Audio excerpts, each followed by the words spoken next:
I wanted to start off, good morning, with that.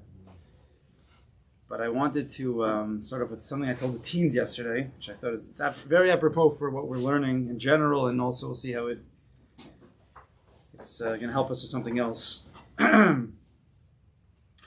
So I asked yesterday in the minyan, I said, when it comes to the makos, we started yesterday, down Sardei, Kinam, Arav, unbelievable nisim and the flows, wonder of wonders. I mean, magic, people would call magic tricks. That's what the mitzvah we're trying to put on a show. I mean, you've never seen anything like this before, right? Most amazing things. What do we take from that? Very simple. What do we learn from that? How do we? Yeah, if I also saw Dam Tzadei Kinam, I hope that they would also show me signs of a Kadosh Baruch Hu, that have emunah, bitachon. But we don't see that. It's almost depressing that we don't see any of these things. And then I asked a second question, that we see that Kadosh Baruch Hu is very makbid on Moshe Rabbeinu taking the mata with him, the staff. Right before he goes back to Mitzrayim, after he starts by the sneh, he gives him the shlichus, he tells him you're going to go back, you can take the Jews out. But the last thing Kadosh Baruch Hu says, he says to Moshe, but don't forget the mata, the staff. Now we know this mata has a long hishtalshelus. It came and Kadosh Baruch Hu gave it to Adam, and then went down to Shes, to Noach, to Avram, Yitzchak, Yaakov, down to Mitzrayim, to Yosef. Then it went into the base Paro. Then Yisro took it. The Medrash says Yisro took it back to Midian. He got kicked out of Mitzrayim, and that's where Moshe finds this staff, the Tzach Hadash Bacha. And this is the staff that the Kadosh Baruch Hu says take. Well, what is this? What is this staff? Kadosh Baruch Hu says, Aaron, take the staff and hit the water. So you can imagine. What does he do? He takes the staff and he taps the water, and the whole thing turns to blood. But the staff did it? Obviously not. It's clear it's a Kadosh Baruch Hu. Take the staff and spread it to the heavens, and Arba are going to come. That's like a joke almost. Take some dirt, some ash, and throw it up to the sky, and then shchin comes down. We know that's like a joke. Kadosh Baruch Hu, of course, is running the whole thing. So what did you even need this staff? What did you need any of these actions for at all? So I said to the boys of Marshall, I said to them like this: you have a father who works at home. He's a stock trader. He's working on the computer at home all day in his office.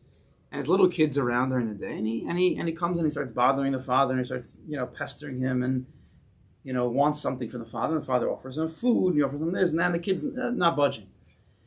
You see the kid starts to bang on the table, like the father on the computer. So the kid understands. Oh, he wants to play tati. So he props him up on a chair. He gives him some blocks. The kid builds some kind of computer-looking structure, and kid's banging, the father's banging. Every time the father would make some money on a stock trade, he'd be excited, and the kid would say, yeah, and then the father would be like, oh. And he loses a few $1,000s, and the kid would be like, oh. And like this cute thing that the kid is copying his father. You can imagine such a thing. As the kid gets older, he still wants to copy his father. He's no longer happy with the blocks anymore. He knows that the blocks is just inanimate. He needs something, he sees the computer has lights, it has, sounds. He wants a little bit more. So his father gets him one of these kids type laptops, Leapfrog or whatever it may be, for those who are using these kinds of VTech. It has games, it has colors. So the kid has his laptop, the father has the computer, and the kid's playing his games, and he thinks he's the father, he's playing Tati, and it's all cute. The kid gets a little bit older. That little laptop thing's not going to do it anymore. Now he wants, he's already 13, 14, he wants more of the real thing. And he's pestering his father.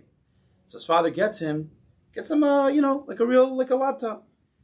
And he gets him, a stock trading game, real life you get a certain account, and you have money, and you have to buy, and you have to sell, and the kid's playing it, and every time he makes money, he starts to copy. He's like, yeah, and when he loses money, he copies his father's movements, sounds.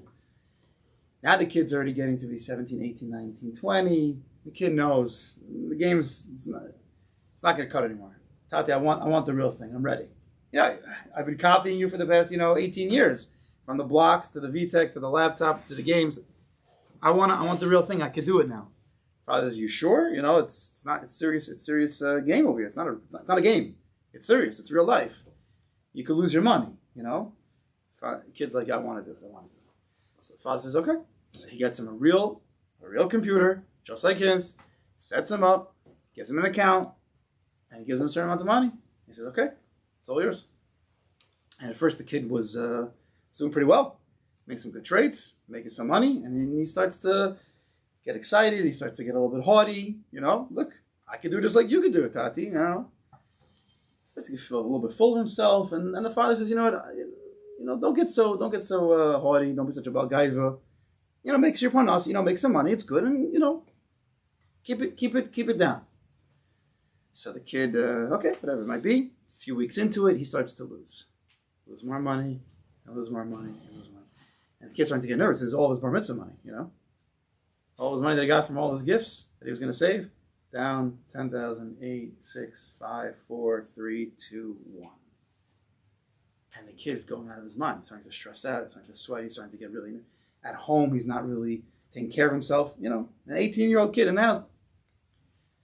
So the father says to his son, "Let me tell you something. I want you to see. You see the back of the computer?" The kid says, "Yeah." So you see that all these wires, the plug is plugged into the wall. You have all these plugged different things connected to the Wi-Fi. Oh, kid says, "Yeah." His father says, "You see that big one on the big gray one?" Kid says, "Yeah." "Follow that wire. See where it goes."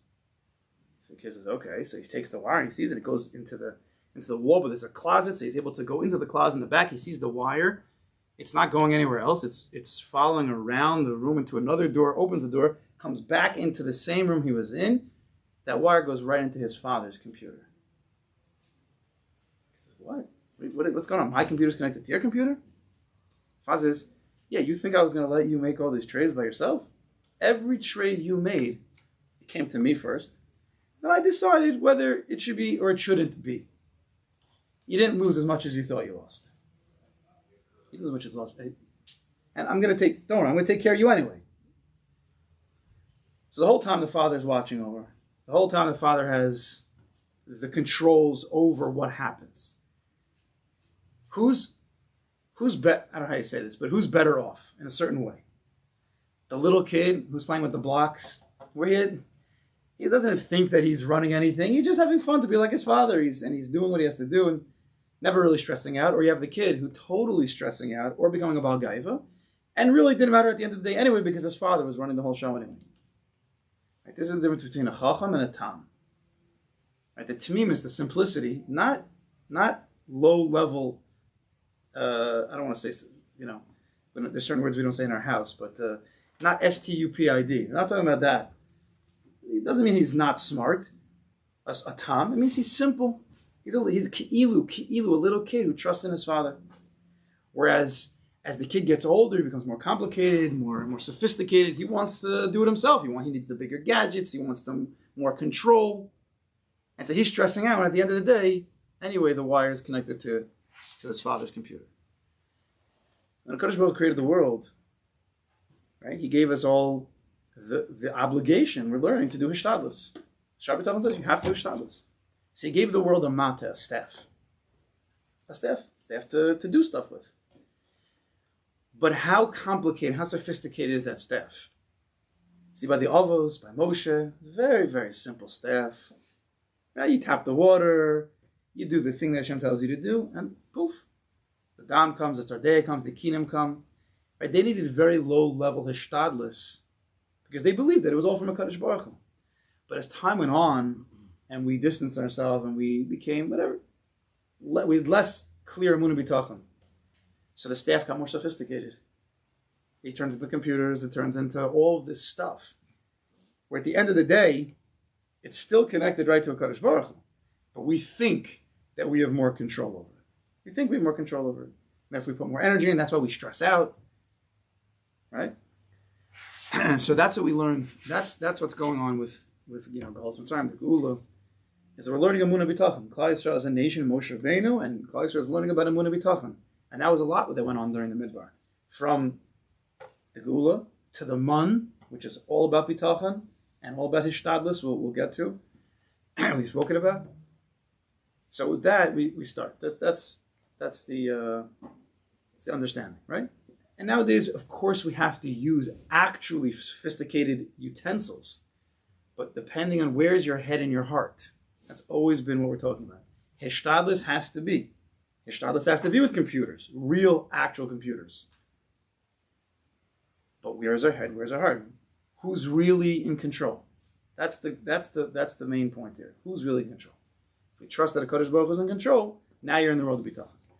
So with that, so we were discussing here about last week, 2 weeks ago and last week, about using other people, asking them favors, creating messengers, connecting to messengers of HaKadosh Baruch Hu, and how to relate to these people. First of all, when you need something, first we go to HaKadosh Baruch Hu, right? If you really, really are working in the sugya of bitachon, you need something, that need came from HaKadosh Baruch Hu. Where do you go? That's your ishtadlis. At the same time that you're going to fulfill what you need, remember HaKadosh Baruch Hu is always in the background. Remember, the background and the foreground.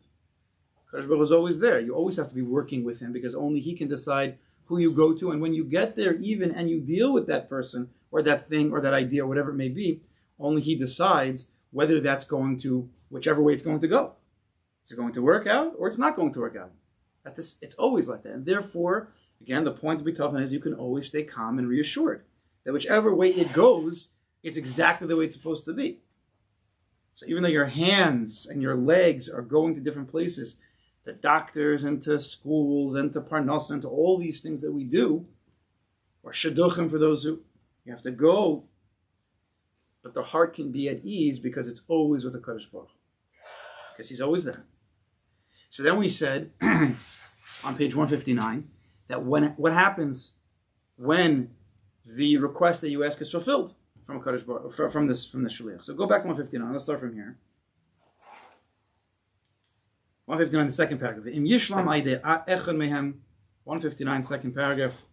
Im yishlam al yidei echad mehem yoda habor yisbarach asher yishlim chefzo yoda l'mi shenasa yodo al libo hatovlo v'shabor hevi to alto al yodo. If his request is fulfilled by one of the people, whatever it is in life that you're requesting, then he should thank first the Creator, blessed be He, who fulfilled his wishes.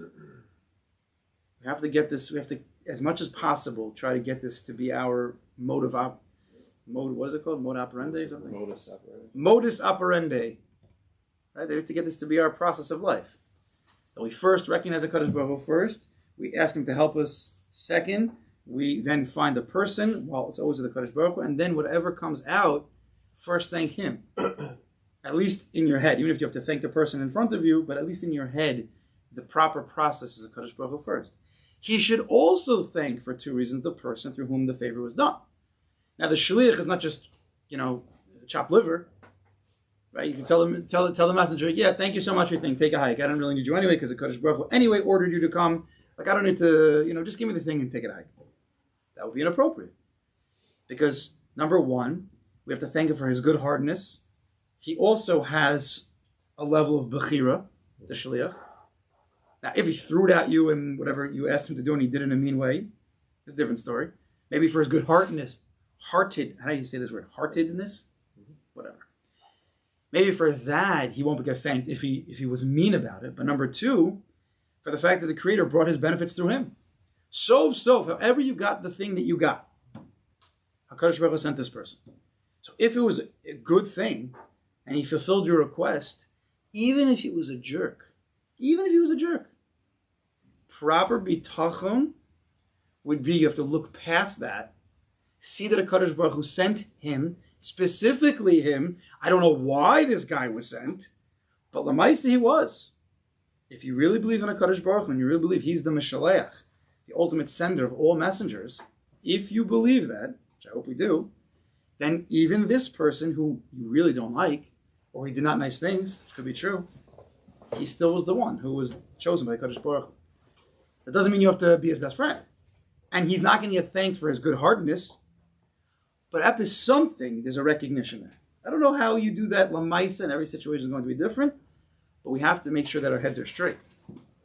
Because it's not him, it's HaKadosh Baruch Hu, but listen, even even Haman, even you could even say some nice things here and there because Haman, because of him, Klal Yisrael did a massive national tshuva. I mean, he tried to kill us, and that's what caused us to do the tshuva. But because of that, he had grandkids that lived in Bnei Brak. Gemara says so. We don't understand how Kadosh Baruch Hu works. We have to just live in His world. But if we have our head straight and it's really on with bitachon, we will see things differently. And therefore we should react, hopefully, differently. And even if you can't actually thank that person, because sometimes I'm sure it's very difficult, at least be mindful of the fact that Kadosh Baruch Hu sent him, and I should thank him, but I can't. I can't right now. But at least have the emes, right? Just because you can't do something doesn't mean don't believe in the emes of it. Does that make sense? Although the person is merely carrying out God's decree, he is to be thanked for two reasons. First, to show appreciation for the person's goodwill, which again, maybe or not goodwill. And second, because he deserved the credit for the merit of being the intermediary that God used in order to give him the good. I'll make it easier. Let's say you have a guy, I don't know the situation right now. A guy helps you out and he rubs it in. Maybe let's say you need to borrow money. And the guy mocks you, makes fun of you. Eventually he gives you the money. But he makes you work for it. Okay? So now he's not getting thanked for his good-heartedness. But maybe, just maybe, I don't want to say think like this, but just to make it easier, maybe, just maybe, we know and we learned that sometimes a Kadosh Baruch Hu does good things for Risham in this world. He does. Why? We don't know. That's the first answer. We don't know. We just trust. But one of the reasons might be is because either he did some kind of his great-great-grandmother davened for him. Maybe he did one mitzvah in his life. Maybe Kadosh Baruch Hu wants to pay him up in this world, the Shaar, and therefore he doesn't have to get anything in the next world. So it could be, just make it a little bit easier to digest if you've ever dealt with such a person, that when somebody helps you out and you have to thank them, that's according him a certain honor, right? You're honoring the person. The Kadosh Baruch Hu decides who gets honored, and one of the ways is he sends messengers to do good deeds, and then people honor them at dinners or in smaller ways. Maybe this person did some kind of mitzvah. Really, he's a Rasha, and he did some kind of mitzvah. And Kadosh Baruch Hu wants to give him a little bit of schar in this world, so he doesn't have to give him the rest of the world. I guess everybody's got their own situations here. So it could be that, therefore, Kadosh Baruch Hu set it up that you're the one. He chose you because obviously you're a big person to be able to honor this Rasha, give the Rasha his merit, his schar in this world, and then whatever happens to that person later happens to that person. Just think about that. I want to just give a larger picture that you don't know what can be. But I want to make that a possibility. So you could be the one who's really helping so many other people in Klal Yisrael because you're honoring this person, and therefore now Kadosh Baruch Hu could take care of him the way he wants to take care of him. But he needed to give him that honor first. If that helps. Sometimes people deal with the opposite. You just have to reduce your ego in front of someone. That could be also. So it's very, very sticky. Right? Maybe you have a big ego, but I'm saying, let's say there is a person who's a bona fide Rasha, or to you, again, that's personal work that each person has to do on their own.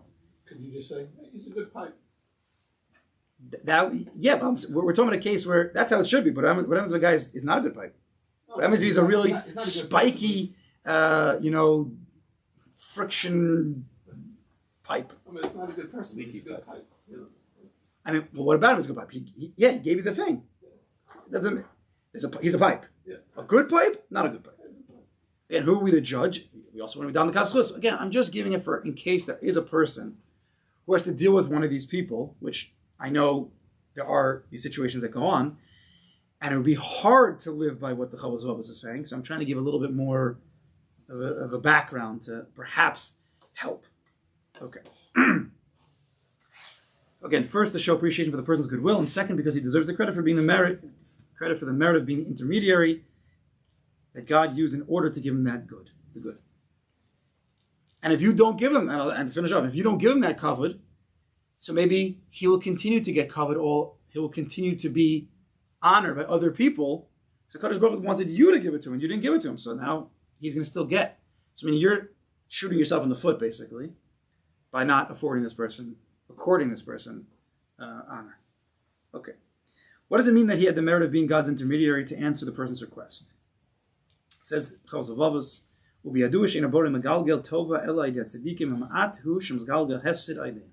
it is well known that, generally speaking, the Creator does not cause good to come to other people except through the righteous. And only rarely does he cause loss through them. The author quotes both Gemara and Pasuk as a proof for this principle. Moshe Amru Chachminu Zechron Avracha, Baba Basu says, Megalglen Zechus Aide Zakai Vechova Aide Chayev. Bino Slavchad is like this. Right? Why did the halacha come out from Bino Slavchad? Why did the halacha come out from, I think it was Elazar? Elazar, yeah, I think, in Beth Hagalas Kalim. Because it was a schus for them. As our sages of blessed memory said, merit is brought about by means of a person who is meritorious, and liability is brought about by means of a person who is liable. Similarly, it says in Mishlei, no wrong shall be caused for the righteous. Page 160, he says, the simple meaning of the verse is that no wrong will happen to the righteous. However, it is understood here to mean that no wrong shall be caused by the righteous. Since good only comes through the righteous, it makes sense for the recipient to thank his benefactor, because it is only due to his righteousness that he was deserving of being his benefactor. And that's one way, maybe his righteousness. Maybe it wasn't his righteousness, maybe he was just chosen in order from some other reason. Until now, we discussed what happens if the person ends up completing his request. The author now discusses the proper approach in a case where his request was not fulfilled. It's always nice when you go to a shaliach of Hashem and you get what you want. But what happens like the 8 million times that we don't get what we want? Any social situation, from a kid to a spouse to a coworker to someone in shul to a friend to a relative, anybody you're asking something from, clean up the toys. That's also a request, no? You're asking your kids to clean up the toys. You're asking a person for a loan. You're asking a person for help. You're asking a person to move his car out of the way or stop parking in certain places. These are requests that we ask. V'im lo yishlam lo yadayim al ya'ashimim v'al yisle b'hem kitzur ach yode le'lokim asher bocher lo atov bazeh yishabchem kefi sheyeda mehishtadlom lasus chefzo afo pi shelo nishlam kirtzono v'kirtzonam lo. You ready for some very difficult avodas here? Habitachon's all nice, but it also demands of a person high levels. Habitachon in a Kadosh Baruch Hu, if you really trust in a Kadosh Baruch Hu, that a Kadosh Baruch Hu is the one who runs everything. There is nobody else who has a say, yes or no. Only Kadosh Baruch Hu says yes or no. He creates the messengers, he creates the fulfillment, he creates the non-fulfillment. If his request was not fulfilled by the people he turned to, he should not blame them. So it gets very difficult. Nor should he blame it on the lack of effort on their part. Oof. How many times have you asked somebody to do something and you think they did not put the effort in? It didn't go. And you're like, well, you didn't put the effort in.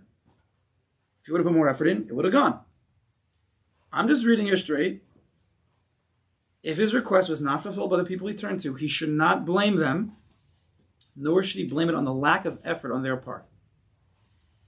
Instead, if that wasn't hard enough, he should thank God who chose to withhold his request from him for his own good. If you truly have bitachon,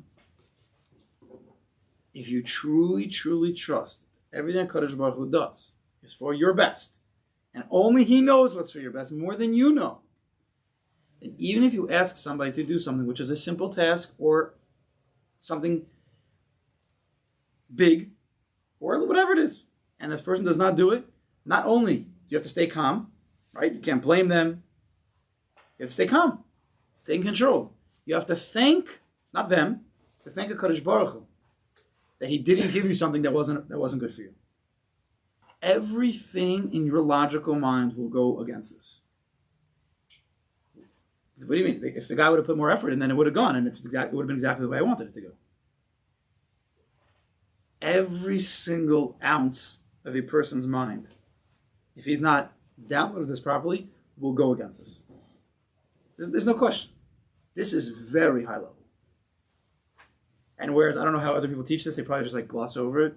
We're going to sit on this. We're going to sit on it. They have to. This can change a person's life. Not to get what he wants, but to create a different inner world. We're denied requests all the time. From our kids. So there's questions. But let's get this straight. I'm just reading this straight. And I'm not done yet. And he should praise the people of whom he made the request. You didn't get what you wanted. You think in your logical mind, we're in the logical mind, that he didn't put in an effort. And you have to praise the person that didn't fulfill your request based on his knowledge of their efforts, whatever efforts they did put in, that they invested to fulfill his request. You should praise them for whatever effort they did put in. They didn't put in enough what you thought, and now you lost money, now it didn't go your way, now someone got hurt, And he should praise the people of whom he made the request based on his knowledge of their efforts. Now, if they did nothing, we're not talking about that. You have to praise them. It's not a person who tried something. That they invested to fulfill his request, even though it did not materialize according to his wishes or the wishes of the people who wanted to help him.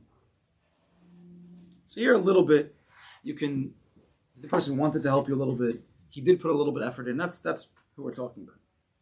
But you might think it wasn't enough effort. Yeah. She asked the kids to clean the den. Yeah. Classic question, yeah? And what happens? They throw one or two things in and then... They didn't do it. Great job. They did the best. So what do you do? A simple question, simple like that. But these questions are also at work. Any types of questions like this. What do you do with this? Thanking Hashem all day. Maybe we should. He didn't do his job. Thank you, Hashem. Appreciate it.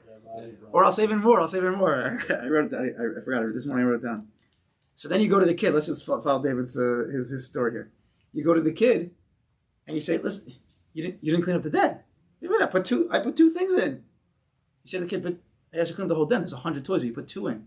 The kid says, "You can't blame me. I'm just a shliach Hashem. You can't blame me.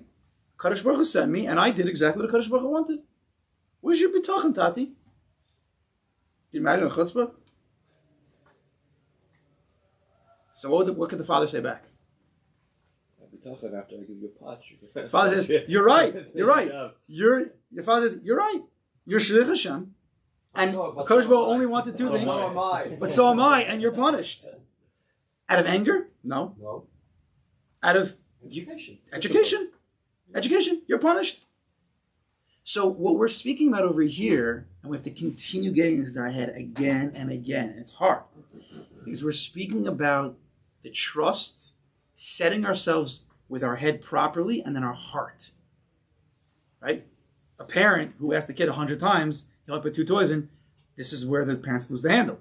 This is where the parents get very angry and upset and frustrated, and who knows where it can go. What we're saying here is, that's not appropriate. That's not. To punish the child, to educate him, to discipline, give him musar, sure, why not? But from where? Not from an angry place, which means gaiva, selfishness, from I'm a shliach Hashem also. And I'm here to educate you. And therefore you didn't do what you have to learn that there are certain things. And I don't ask crazy things. We're talking a parent who's normal. A parent who could be level-headed. I have to train you. You have to clean up after you play with the toy. That's what you do. Clean up. And you didn't do it. You're in your room for the next 20 minutes. I love you, but that's it. That's how I'm going to teach you. Shouldn't you also take ownership? Not an example of children. If you have someone do something for you, should you take ownership of the fact that you actually chose this person, but you actually chose this person to fulfill your request. So, in essence, you were part of the process. If he didn't or she didn't succeed, you did select them to to undertake this task for you, this request for you. So Yeah, this gets very subtle in terms of a person's own avodas Hashem. You can tell the kid, sometimes a parent, and I'm a parent, I deal with this all the time. You say to the kid, clean up the toys already, and you walk through the room. Now, although we would love for the kids just to pick up the toys, once in a while, if I think about it, if I want to educate my children, if that's my true intent, right? Some parents just want the room clean, so they don't care how it gets cleaned. They'll make the kids carbonos. But if I'm trying to educate my child, and I love my child, what's the best way to teach a child? Just give me an example. Smack You have that mahalach. But let's say the second best way. You lead by example. You lead by example. You know how many times I've gone over to the toys, I sat down, and I put a few toys in, the kids start helping, and then I get up and walk away, and they just continue. You know how many times I've sat down, put a few toys when the kids start, I walk away, and then they stop. And that also. Just Maybe smack the kid, he'll know what to do. or you can just take away the toys instead. You don't get to play this. Again, there's different ways of educating, but yeah, my point is that, like you were saying, is that you were part of this process, either based on this person you chose or how you go about. We think we're kings in life. Every person thinks he's a king. He just says he could say something like a king, and it gets done. That's not how it goes. Sometimes you have to be more invested. Yeah, it takes your time and your focus and your energy, and you don't want to because why don't you want to? Because you're lazy, or you're about kin, or you're about taiva, or you're about covet, or about gaiva. That's the reason why we don't want to do it. So anyway, it's coming from. It depends. Of course, lav davka. It depends the situation. It depends the situation.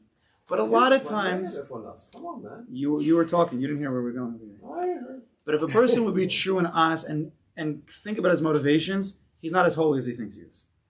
A lot of times that we think we're running to work, we think and therefore we have a right. Well, I'm working for you to buy those toys. You better clean those toys up. So we think that we have a right where we don't really have a right. We're not being honest with ourselves. My wife says every time that she needs me to do something, it's always shul time, or you gotta go daven mincha or maariv or whatever. It's like, so we're like, no, but we're religious and that's what God wants. So I have to go. Don't you care what God wants? It's not so pashut. Everybody, men for sure, are born baligay. This is, and if you don't think you are, you're the biggest baligay. So careful what you think about yourself. This is how Kadosh Baruch Hu built it. That's how it goes. You're built as a baligay. The whole tikkun of Adam is to fight against that. We're very quick. I just saw a line. Whatever you think first, it's probably not right. Like when you're talking about like your own, he said a good line about like your own motivations. Your first thought about your own inner motivations is probably not right. Think about it again. 100% honest. Because the first thought's going to be Yetzer Hara. Your Yetzer Hara is much quicker than the Yetzer Tov.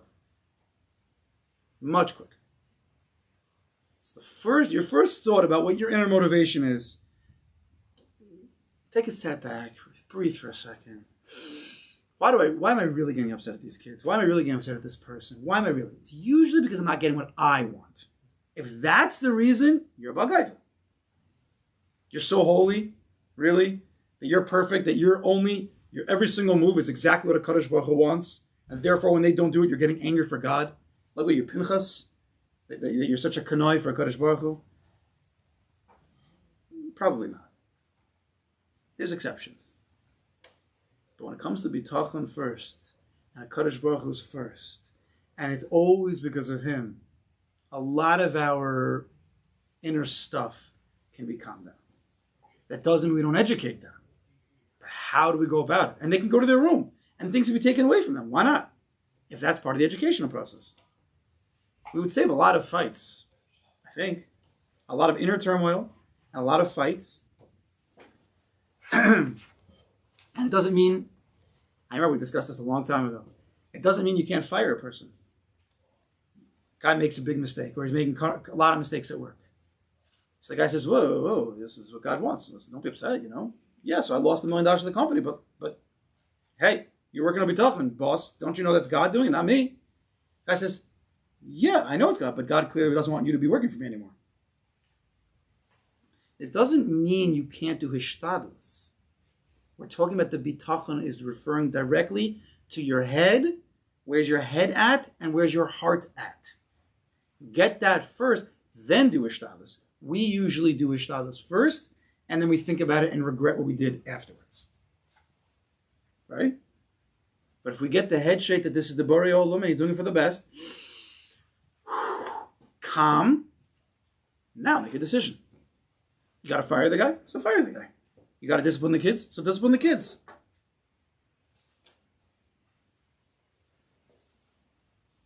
The kid smashes up the car. Maybe he doesn't get to drive it again. Not because I don't believe God wanted that. He wanted the car to get smashed up, but that doesn't mean I just give my car again and again and again. Maybe he has to prove himself first that he could drive properly. I don't know. Again, we have to get clear. There's bitachon and then there's hishtadlus. They're two things. They're different, but they work together. And hishtadlus can only be after you have him. The small staff means, and the big miracles that we start off with, is that the big miracles is when Moshe Rabbeinu has big bitachon, big emun. And he knows he only has to do a little bit of avoda. And what happens when Moshe Rabbeinu, on his madregim, we're not even anything to Moshe Rabbeinu, he thought, as the Shliach Hashem, he should push hard. He hits a rock. And he gets in big trouble. He pushed hard. Hey, Shliach, Mr. Rock. God says, give her the water, give her the water. Boom, boom. You just lost Eretz Yisrael. That's what happens when we don't see a Shliach. The Shliach said, no, I'm not doing it for you. The rock said, I'm not doing it for you. The kid said, I'm not doing it for you. So you beat the kid, you lose Eretz Yisrael. Is that what happened? Not happened. Moshe Rabbeinu, who comes back? The army comes back. Right? The Nos Moav made a lot of Jews sin. A lot of Jews died. 24,000 Jews died. It's a lot of Jews. Go kill Moav. Go destroy them. Was it Moav? Midian? I think it was Moav. So they come back. And the army's back. They triumph. They kill all the men. And they bring back all the women. And Moshe comes in and says, you let the women who made the men sin, you're letting them vayiktsov. He gets very angry. Starts yelling at them. What's wrong with you people? These are the ladies that made them sin and everybody died. Your cousins and your relatives died because of these women. And why are they alive? He's getting angry. He's yelling. What happens? He forgot halachas. He forgot halachas. He got punished. Because when you get angry, you forget. Moshe in his madrig. The Rambam writes, in his Hilchos Deis Parak Beis, he says, you never can get angry. You're never allowed to get angry. If we be at the highest level of bitachon, you never get angry. If we're human beings, we will get angry sometimes. But he says, what about the kids? He says, to educate, you could fake it. Put on a show, put on drama. The whole world loves entertainment. So put on entertainment. The whole Hollywood is based on, in the inside, there's some loser. And on the outside, they're like showing off amazing. And everybody's like paying millions of dollars to them. So why can't you do that also? On the inside, be calm as a cucumber. Sorry. Cool as a cucumber. What's calm? Calm as nothing. We'll make one up. Calm as a bal bitachon. Calm as a bal bitachon. In the inside, be calm as a bal bitachon because you're connected your heads with the Kadosh Baruch Hu, your heart with the Kadosh Baruch Hu. But you have to discipline the kid. He didn't put the toys away. So if you say, oh, Sheflo, you should go to your room now for the next 20 minutes because you didn't listen to me. So some kids might listen to that, and other kids are not going to listen to that. So you have to, a little bit more. But never that your dibur, your angry style dibur is coming from your heart. The heat from your dibur shouldn't be coming off your heart. You know, like a car, like the heat comes from like the engine. Is that true? Is that true, by the way? Okay, that's right. Why do you praise them? So praise them for their efforts. Now we're talking about a person here who did do some ishtadlus, and it seems to be who wanted to help him. I mean, the messenger wanted to help, and he did a little bit. But let me say he was lazy. You have to still get. Oh, you're saying mitzad that person? Meaning why? No, I don't know. You're saying if he didn't do what he's supposed to do, then he's not considered a messenger. I don't know. Let's think about it more. When I was in high school in England, I don't know if the grading system still works, but you got a letter grade and you got a normal grade. You got A, B, C, D, E, F for effort. And then you got the actual results. So it was actually very clever. Oh, that is clever. Because a person could work hard, but not be Matzliach. Right. So to say, the report card would say, Harry worked hard, but he sucked. And so, he couldn't get, so what... I see some inner work over here. We'll talk about this afterwards. It's okay, really. But in England? In England. I went to boarding school, high school. And everything. Wow, that's a great idea. It's very clever. Of course It that is. acknowledges the effort that a person put in. Right. And the ikr by us, between us and Kadosh Baruch Hu, is only the effort. Is only the effort. The grade, he gives the grade almost arbitrarily. The effort is our hishtadlus. Yeah, so let me ask you a question. I send the kid to school. Let's be in the real world. This is all good. I love it. It's good to shape the mind. You know, you're a good person. Yeah. Now the kid comes home and the kid says to the father, he's private school, 10th grade, even 10th grade, I was going to say, 10 years old. Well, I did the best I could. I'm sorry I flunked. But that's what God wanted. What time are we leaving for Florida, Dad? We're not going to Florida.